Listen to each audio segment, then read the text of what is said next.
commence par l'exercice 3 de la deuxième série, étant donné qu'on a déjà fait l'exercice dans le cours. L'exercice 3, ça parle de quoi? Ça parle de deux fils parallèles distants de A qui sont maintenus à la surface d'un liquide d'indice N. Le liquide est placé dans une cuve dont le fond est argenté sur une hauteur H.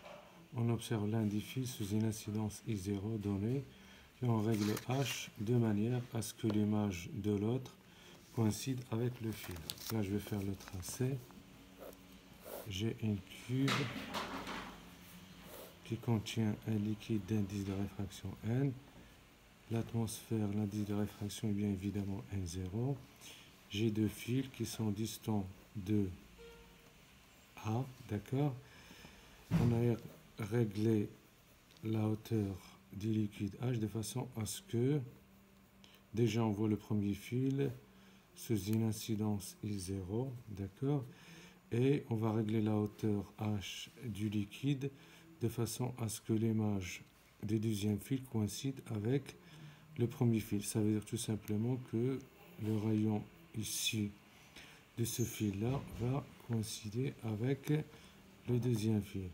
Donc là, on va supposer qu'il arrive avec un angle R, donc après réflexion, parce que la base de la cuve est réfléchissante.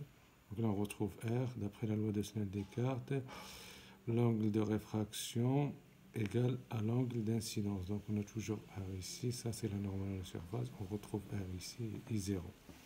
D'accord? Donc là, on peut dire à partir de la première loi de Snell-Descartes que sinus I0 égale à N sinus de l'angle de réfraction. On nous demande de représenter le trajet de rayon lumineux observé issu de l'autre fil. Donc ça, c'est la représentation. Donc puisqu'il y a réflexion ici, pour que le rayon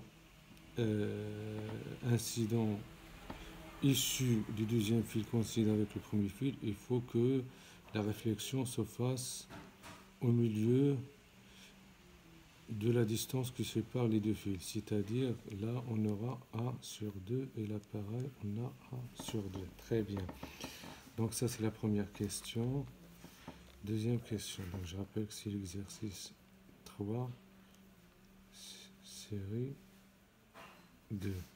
Exercice 2, on déduire l'expression de N en fonction de I0, A et H. Donc, qu'est-ce qu'on sait? Ça, c'est la première expression qu'on a à partir de la leçon de Descartes.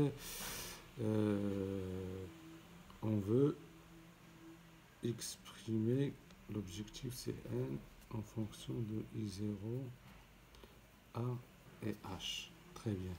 Là, la tangente de R. La tangente de R, c'est A sur 2. C'est A sur 2 sur H. Très bien. Très bien. Donc là, la tangente, c'est tout simplement la sinus sur cosinus. Le sinus sur le cosinus. On a N égale à sinus I0 sur sinus R. Très bien. Donc là, on arrive à exprimer N en fonction de I0 et de R. Nous, on ne veut pas que ce soit en fonction de R. Donc là, il faut exprimer R en fonction de I0, A et H.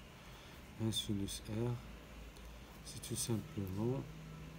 C'est quoi un sinus R? C'est sinus R. Le 1, c'est le sinus plus le cosinus.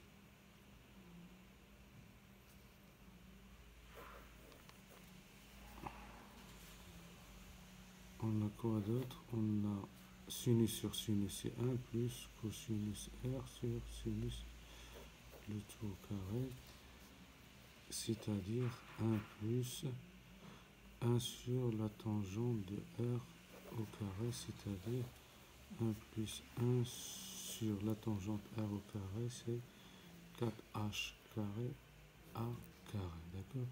Donc on va injecter l'expression de 1 sinus R ici, et on va retrouver finalement sinus, n égale à sinus I0 sur sinus R, c'est-à-dire sinus I0 fois 1 plus A carré sur... Voilà. Très bien.